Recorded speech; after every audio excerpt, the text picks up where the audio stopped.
My son forgot to hang up after calling me. That's when I overheard him laughing with my daughter-in-law as she said the words that would change everything. She believes you. The meds are working. Soon she won't even remember her own name. What I did next would expose their entire scheme and turn their lives upside down. If you're watching this, subscribe and let me know where you're watching from in the comments below. My name is Margaret Harrison, but everyone calls me Maggie. At 62, I'd built a multi-million-dollar interior design empire from scratch, climbing my way up from a childhood spent wearing hand-me-downs and eating generic cereal. Now sitting in my Westchester County mansion, I was starting to feel my age creeping up on me like an unwelcome house guest. You know those little moments that make you wonder if you're losing it? Misplaced reading glasses that turn up in the refrigerator, forgotten appointments that leave you standing confused in parking lots, that smartphone that might as well be written in ancient Greek by aliens who hate elderly people. Add arthritis medication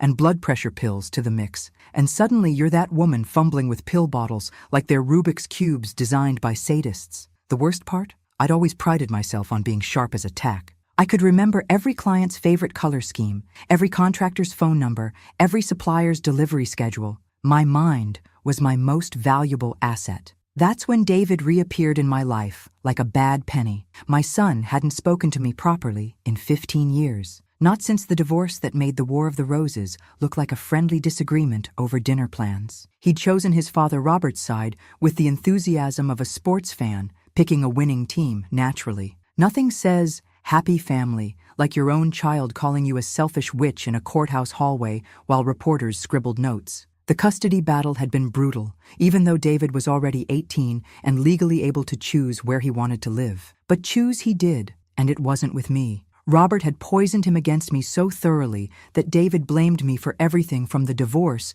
to global warming. When Robert died suddenly 10 months ago from a heart attack that surprised everyone, I thought maybe, just maybe, David might reach out.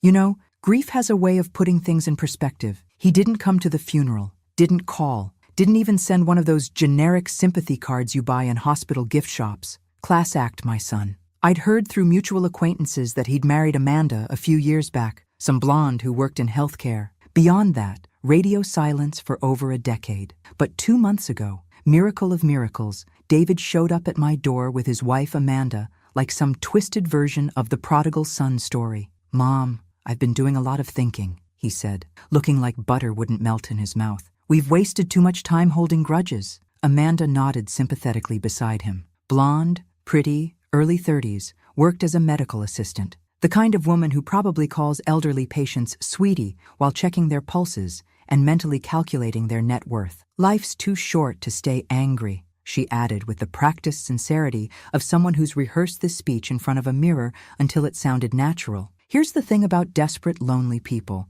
We don't ask the smart questions. Questions like, "Why now?" or "What do you want?" or "Where the hell have you been for the past decade and a half?" We just open our arms and hope for the best, like idiots buying lottery tickets with our last $5. I should have slammed that door faster than a tax audit notice. But first, let me tell you about my paranoid old lady insurance policy. Years ago, after my divorce turned my life into a demolition derby, I'd hidden a prepaid phone in my bedroom, one of those cheap flip phones that can't be traced to anything. Call it paranoia or call it preparation, but growing up poor teaches you to always have an escape plan ready. Little did I know how much I'd need it. Amanda wasted no time inserting herself into my daily routine like a splinter you can't quite dig out. "Maggie, I've noticed you seem a bit scattered with your medications," she said one afternoon, eyeing my collection of prescription bottles like a hawk studying field mice. And okay, fair point. I had been mixing up my morning and evening pills occasionally. Sue me,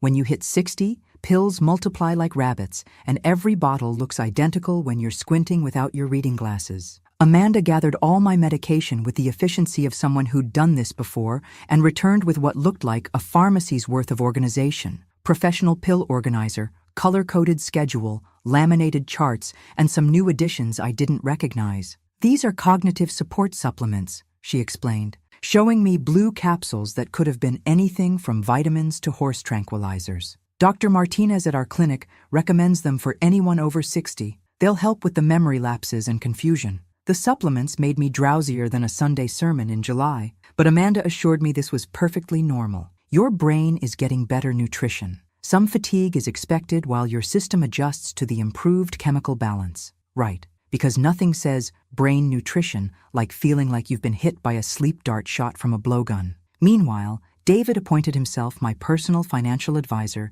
with the enthusiasm of a kid let loose in a candy store. "Mom, some of these investments are pretty aggressive for someone your age," he said, reviewing my portfolio like he was reading a treasure map. "Maybe it's time to be more conservative with your approach. You know what's funny about adult children who suddenly care about your money? They always think you should be more conservative." Translation: Please make your assets easier to access when we inevitably inherit them, preferably sooner rather than later. When David suggested bringing in a specialist in senior financial planning, I agreed faster than you can say inheritance tax. Because clearly, the woman who built a business empire from nothing needed a 20-something to explain money to her. My assistant Sarah, who'd been with me for 12 years and knew my business better than I knew my own shoe size, suddenly became overwhelmed by complexity. David diplomatically suggested we streamline operations to reduce her stress. By the end of the month, David made another suggestion that should have sent up more red flags than a communist parade. "Mom, we're spending so much time driving back and forth to help you. What if we stayed in the guest wing temporarily, just until we get your health situation stabilized?" I was so grateful for their concern that I practically begged them to move in. Because nothing says healthy family dynamic like your estranged son suddenly wanting to live with you right when you start showing signs of confusion. One by one, everyone I trusted was being replaced by people I didn't know. But hey, at least I had my loving family living with me now, right? If this sounds familiar, congratulations. You've spotted the setup for every con game ever invented. 2 months into their loving return to my life, my brain started feeling like it was wrapped in cotton candy that had been left out in the rain. I'd begin sentences and forget the endings like I was reading from a script with half the pages missing. Simple tasks like balancing my checkbook became rocket science. Some mornings I'd wake up genuinely unsure what planet I was on, let alone what day of the week. "I think we should get you evaluated," David said with Oscar-worthy concern,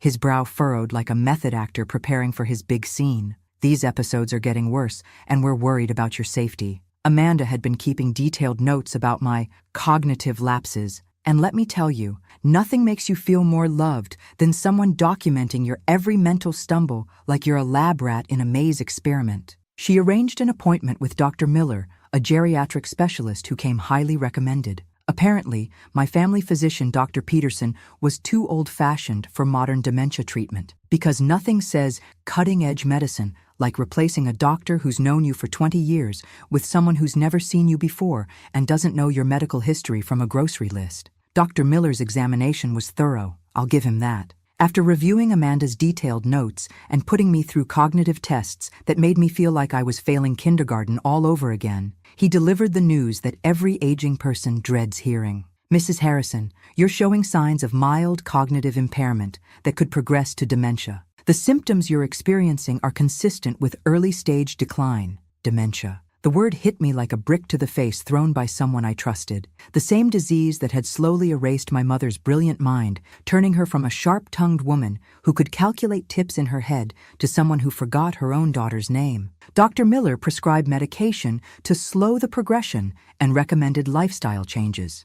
Amanda, with her medical background, volunteered to monitor everything because, hey, why wouldn't you trust someone you barely know to control mind-altering substances? With David and Amanda now living in my guest wing temporarily, they had constant access to oversee my medication schedule and daily routine. They coordinated with Dr. Miller to adjust my dosages whenever I complained about side effects. "The drowsiness means it's working," Amanda explained, with the patience of someone talking to a very slow child. "Your brain is getting the chemical support it needs." But here's what really bothered me. And this is where my suspicious old lady brain started working overtime despite the pharmaceutical fog. The timing was awfully convenient, wasn't it? David shows up after 15 years of radio silence, and suddenly I'm losing my marbles faster than a kid with butterfingers at a marble convention? Call me paranoid, but I've built a successful business by paying attention to patterns. And this pattern smelled fishier than a seafood market during a power outage in August. Time to conduct some experiments on myself before I lost the ability to think clearly enough to save my own life. Here's what they don't tell you about fighting back when someone's drugging you.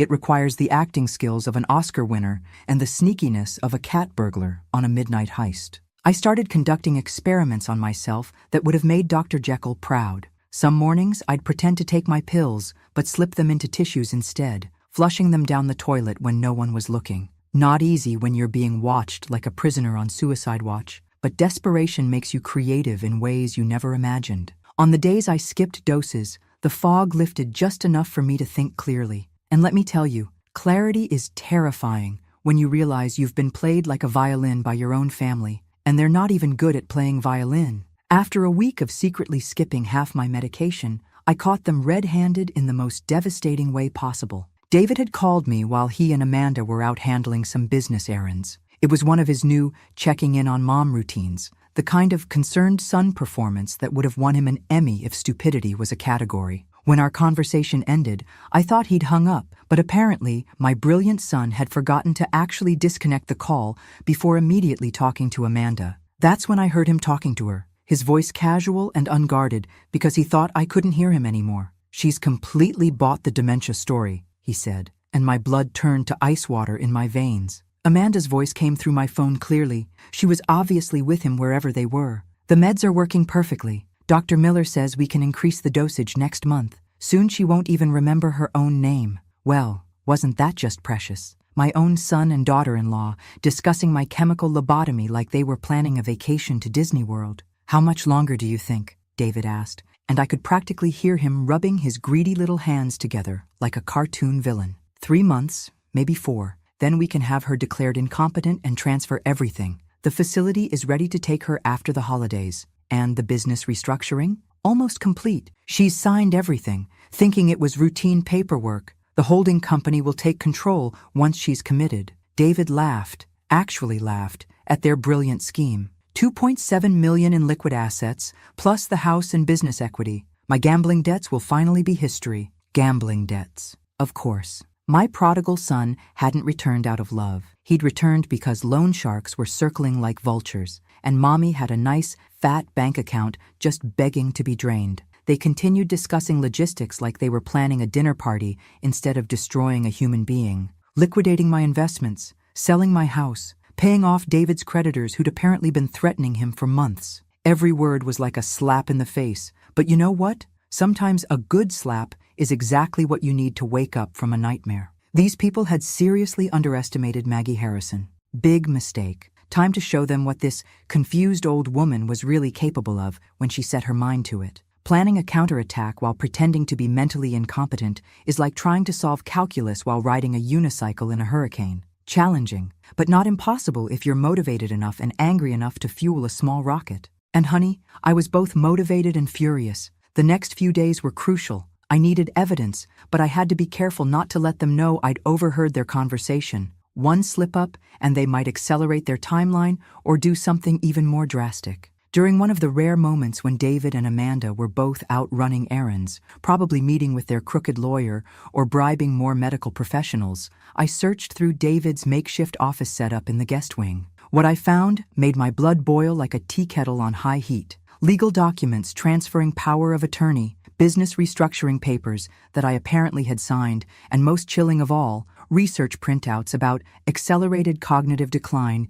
in elderly patients and legal requirements for involuntary commitment. They'd been planning this methodically for months, maybe even before Robert died. Every detail was carefully calculated, from the timing of their reconciliation to the choice of medical professionals who would support their narrative. I photographed everything with my hidden prepaid phone, storing the evidence in multiple locations they'd never think to check. Inside old books, taped under furniture drawers, even buried in my jewelry box. But I needed help, and everyone I trusted had been systematically removed from my life like pieces on a chessboard. David and Amanda had replaced my financial advisor with someone more suitable for seniors, my assistant with temporary help that reported to David, even my family doctor with their hand-picked specialist. That's when I remembered my emergency resources, the paranoid preparations I'd made years ago that suddenly seemed less paranoid and more prophetic. Years earlier, during my nuclear divorce from Robert, I'd prepared for future emergencies like a doomsday prepper planning for the apocalypse. Safety deposit box at a different bank under my maiden name, containing cash and contact information for Marcus Chen, the private investigator who'd helped me document Robert's affairs during those dark times. Getting to the bank required a performance worthy of Broadway's finest theater.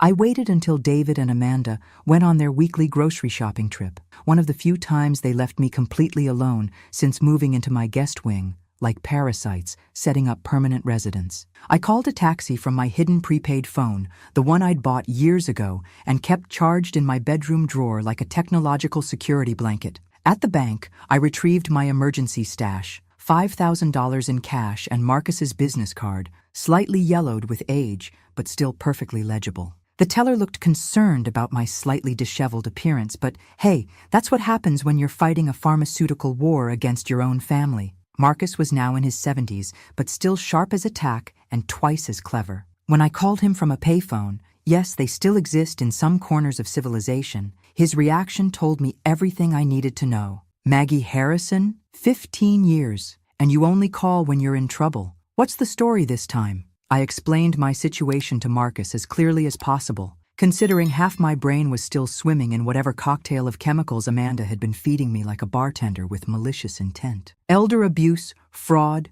conspiracy, Marcus said after a pause that seemed to last forever. This is serious criminal territory, Maggie, but we need to be very careful. If they realize you're onto them, they might panic and do something dangerous. More dangerous than turning me into a drooling zombie? Trust me, you don't want to find out. This is going to take time to build a case properly, at least 6 weeks to gather enough evidence that will hold up in court. When I returned home, David and Amanda were waiting like worried parents whose teenager had missed curfew and probably crashed the family car. Mom, where were you? David demanded, his voice tight with barely controlled panic. We've been frantic. We called everyone we could think of. I channeled my inner confused old lady and let my face crumble like a poorly constructed sandcastle. I thought I was going to see Sarah at the office, but I got lost. Nothing looked familiar, and I couldn't remember how to get there. The relief on their faces was almost comical, like they'd just learned their lottery ticket was a winner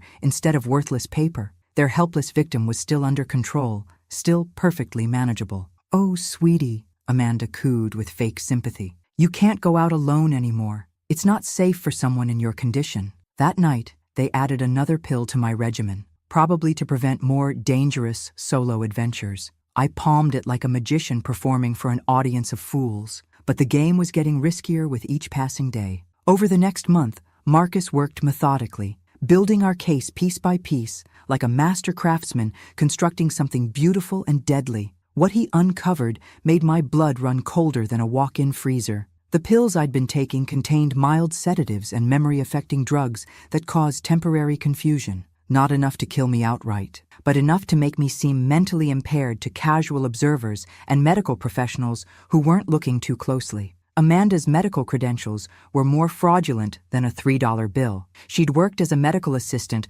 until losing her position 3 years earlier for irregularities in patient care. Translation: she'd been caught stealing drugs. She'd been using outdated credentials and fake references ever since, moving from job to job like a medical gypsy. David's financial situation made my divorce settlement look like pocket change found in couch cushions. He owed nearly $3 million to creditors who weren't the send a strongly worded letter type. These were people who would break kneecaps first and ask questions later. There's more, Marcus told me during one of our secret phone calls. I found records of a similar case in Phoenix 2 years ago. Elderly woman, mysterious decline, assets transferred to family, convenient death in a care facility before anyone could investigate. Amanda and David? I can't prove it definitively yet, but the method is identical down to the smallest details. We're not just dealing with thieves, we're dealing with people who've potentially done this before and gotten away with murder. The thought chilled me to the bone, but it also strengthened my resolve. Marcus needed more time to coordinate with federal authorities, but David and Amanda were getting impatient, like kids waiting for Christmas morning to arrive. They're accelerating their timeline, Marcus warned me during another clandestine phone call. My contact at the FBI says they need another 2 weeks minimum to set up proper surveillance and coordinate with local law enforcement. What if they try to commit me before then? Then we improvise and hope for the best. But Maggie, if they panic and try to move you immediately, you need to be ready to stall them any way you can. The crisis came exactly 2 weeks later, just as Marcus had predicted, with the accuracy of a meteorologist forecasting a hurricane. David announced they'd found the perfect solution for my care needs with the enthusiasm of someone who'd just solved world hunger. Serenity Gardens has an immediate opening, he said, showing me brochures that made the place look like a resort where celebrities go to recover from nervous breakdowns. They specialize in progressive memory care with cutting-edge treatment methods. Marcus had already investigated Serenity Gardens during his background research. Resort was accurate if you enjoy being heavily medicated in a locked facility with minimal oversight and staff who view patients as inconvenient obstacles to their paychecks. I don't want to leave my house, I said weakly, playing my role to perfection. This is my home. I built my life here. Mom, you need professional care now, David replied with fake patience that was thinner than tissue paper. We'll visit every day and make sure you're comfortable. Sure they would. Right after they finished spending my money on tropical beaches in Florida. But then something unexpected happened that nearly derailed our entire operation. 2 days before my scheduled admission, Amanda received a phone call in the guest wing that sent her into full panic mode, like someone had just told her the IRS was auditing her tax returns for the past decade. I was pretending to doze in the living room when she answered, and even from down the hallway, her voice carried as it went from sweet to venomous in record time. What do you mean someone's been asking questions? Who's asking questions?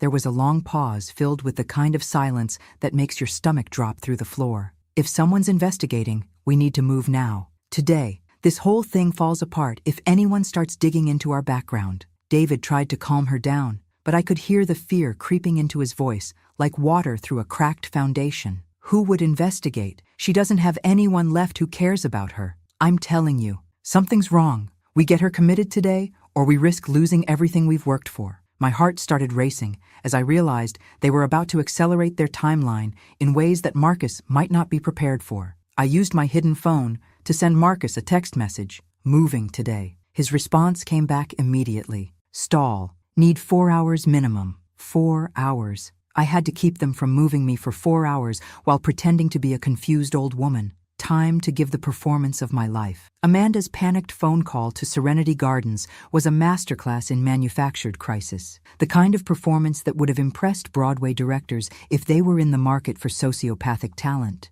Within an hour, they had an emergency bed ready for their latest victim, complete with expedited paperwork and a staff member who asked fewer questions than a blind customs agent. Mom, we need to take you to the hospital, David told me, his voice tight with barely controlled desperation. You had a severe episode this morning. You don't remember, but it was very concerning. I hadn't had any episode unless you count the episode of realizing my son was a complete sociopath, but I played along like I was auditioning for a soap opera about elderly abuse. But I needed to buy time, and confused old ladies are notoriously difficult to move when they don't want to cooperate. I feel fine, I said, trying to look confused but resistant. Why do we have to go right now? Can't we wait until tomorrow? I haven't even packed properly. No, Mom, Amanda said sharply, then caught herself and softened her tone like she was adjusting the volume on a radio. The doctors are waiting for us specifically. We can't delay your treatment. I sat down heavily in my favorite chair and refused to move, making myself into the human equivalent of a stubborn mule.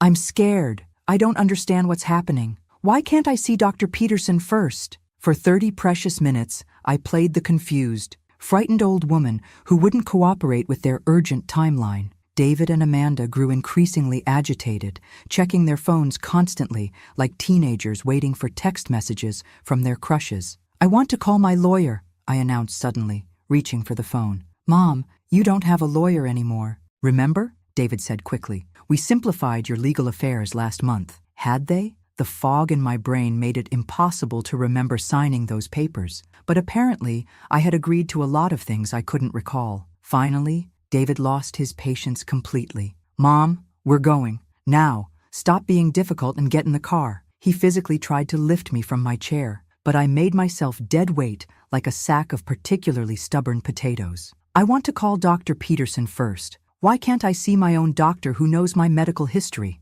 Dr. Peterson doesn't understand your condition, Amanda snapped, her mask slipping completely to reveal the calculating predator underneath. He's too old to keep up with modern dementia treatment. As they finally managed to get me into David's car through a combination of physical force and emotional manipulation, I caught him on the phone with someone. "The package is proving difficult to move," he said quietly. "Yes, we're still coming. We're just later than planned. She's being more resistant than usual." Package. That's what I'd become to them. A problem to be shipped off and forgotten, like returning a defective appliance to the store. The drive to Serenity Gardens felt like riding to my own execution in a vehicle driven by the people who were supposed to love and protect me. At Serenity Gardens, Mrs. Walsh greeted us with professional sympathy, but I could tell she was uncomfortable with the rushed nature of everything happening around her. "Mrs. Harrison, I'm sorry about the emergency circumstances," she said, glancing between David and Amanda with barely concealed suspicion. "But we'll take excellent care of you." As she prepared the standard sedative for new patients, a cocktail designed to make difficult people docile, David couldn't resist micromanaging the situation, which turned out to be the fatal error that would destroy them both. "Make sure she gets the full dose," he told Mrs. Walsh with the authority of someone who thought he was in complete control. "She's been agitated and combative today." Mrs. Walsh paused, clearly troubled by his presumptuous attitude. "Sir, our standard protocol doesn't typically—" "Just do what you're paid to do," Amanda interrupted harshly, her professional facade cracking like cheap makeup under hot lights. That's when I heard the most beautiful sound in the world. Cars pulling up outside with the distinctive sound of people who meant business. I straightened up and spoke clearly for the first time in months, my voice cutting through the tension like a knife through butter. "Actually, I think there's been a mistake." The silence that followed was so complete you could have heard a pin drop in the next county over. David's face went white as a sheet. Amanda's mouth fell open like a broken hinge. Mrs. Walsh stepped back, finally realizing something was seriously wrong with this entire situation. "What did you say?" David whispered. I smiled. Not the vague, confused smile I'd been wearing for months, but a sharp, predatory grin that could have cut glass. "I said there's been a mistake. A very big mistake." That's when Marcus walked through the door with federal agents, looking like the cavalry arriving just in time in an old Western movie. "Federal agents," Marcus announced with the authority of someone who'd been planning this moment for weeks. Everyone stepped back from Mrs. Harrison. David and Amanda weren't going down without a fight, even though their fight was more pathetic than a wet cat trying to look intimidating. "She's mentally incompetent," David insisted, as handcuffs clicked around his wrists with the finality of a closing door. "We have legal documentation. She can't make decisions for herself." Amanda produced a folder of documents I'd never seen before. Forged power of attorney papers, medical guardianship forms, psychiatric evaluations declaring me unfit to manage my own affairs. For a terrifying moment, I thought their backup plan might actually work. The agents looked uncertain, radioing supervisors about the legal complexities of the situation. That's when Marcus played our trump card with the timing of a master poker player. "Agents, I think you need to hear this," he said, pulling out a recording device that looked like it belonged in a spy movie. As David and Amanda's own voices filled the room, discussing how they'd dope me until I couldn't remember my own name and liquidate my assets, their carefully constructed legal defense crumbled like a house of cards in a hurricane. The look on their faces was absolutely priceless. Pure, undiluted panic mixed with the dawning realization that they'd been outsmarted by the woman they thought they'd destroyed. "You recorded us?" David sputtered like a broken engine. "Sweetie," I said, borrowing Amanda's condescending tone, "you should never underestimate a confused old woman. We're full of surprises." What happened next was beautiful chaos, the kind of poetic justice that makes you believe the universe occasionally gets things right. Mrs. Walsh immediately set down the syringe and stepped away, finally understanding that she'd been about to participate in something very illegal and very wrong. David and Amanda went into full meltdown mode, like children caught stealing cookies from the jar. Amanda lunged for the sedative, while David tried to physically restrain me one last time. "She's having a psychotic break," Amanda screamed, with the desperation of someone watching their carefully constructed world collapse. "She needs immediate medication." But Mrs. Walsh was already backing away and reaching for her phone. "I'm calling security and our medical director immediately." As federal agents took control of the situation, David and Amanda's true nature emerged like cockroaches when the lights come on. "She's mentally incompetent," David insisted, even as handcuffs clicked around his wrists. We have legal documentation proving she can't make decisions for herself. This is all a misunderstanding, Amanda added, trying one last desperate lie. We're her family. We love her. The agents weren't buying any of it, especially after Marcus played the recording of their conversation planning my destruction. As David and Amanda's own voices filled the room, discussing dosages and timelines and asset transfers, their carefully constructed legal defense crumbled like week-old bread. But Amanda managed one final threat as they were led away, her mask of concerned daughter-in-law finally discarded completely. "This isn't over," she hissed with genuine venom. "David's creditors will come for you next. You haven't won anything. You've just delayed the inevitable." She was right about one thing. Winning this battle didn't mean the war was over. David's gambling debts wouldn't disappear just because he was going to prison. But for the first time in months, I felt like myself again. Clear-headed, sharp-tongued, and completely in control of my own mind. And Maggie Harrison had never backed down from a fight in her life. The legal proceedings that followed were swift and decisive. David received 15 years for elder abuse, fraud,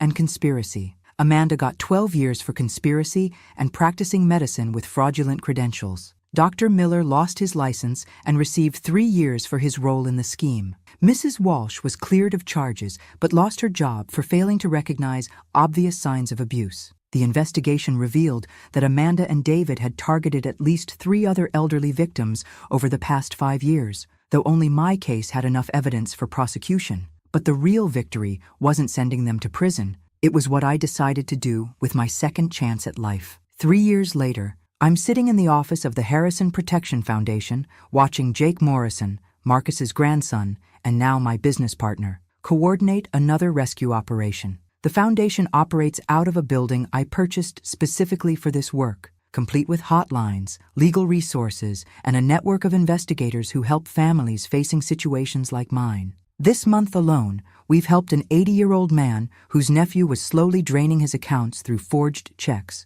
a widow whose own daughter was preparing to have her declared incompetent so she could sell the family home, and a retired teacher whose loving son-in-law was manipulating her medications. Each case reminds me that what happened to me wasn't personal, it was purely opportunistic. Predators look for vulnerable people with assets, and they don't care if their victims are strangers or family members. The Harrison Protection Foundation has helped 93 families recover stolen assets and prosecute abusive relatives. We've trained law enforcement officers in 12 states, educated medical professionals about the signs of elder abuse, and changed laws to better protect vulnerable seniors. Every case we win is a victory against the predators who think elderly people are easy targets just because we move a little slower and sometimes need reading glasses to see the fine print. I never remarried, never adopted Jake as a replacement son, never got the Hollywood ending that stories usually promise. But at 65, I've built something more valuable than a fairy tale,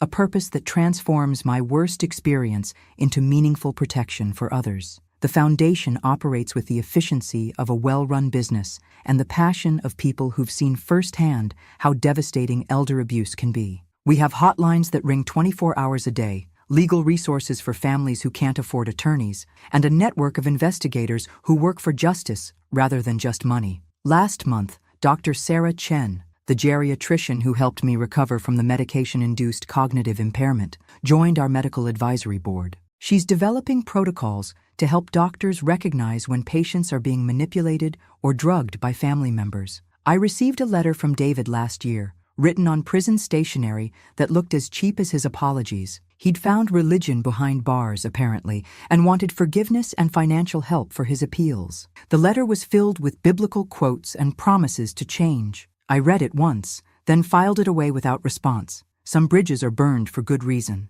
David had his chance to be a real son, and he chose greed instead. Those choices have consequences he'll live with for the rest of his life. Instead, I focus my energy on the family I've chosen. People like Jake and Dr. Chen and Marcus, who prove that real family isn't about blood relations, but about people who genuinely care about your well-being. The woman they tried to erase became stronger than they ever imagined possible. And honestly, that's the sweetest revenge of all. The moral of the story? Never underestimate a woman who's built an empire once. She's perfectly capable of building another one, this time to protect people from predators like her own son. Thanks for listening. Don't forget to subscribe and feel free to share your story in the comments. Your voice matters.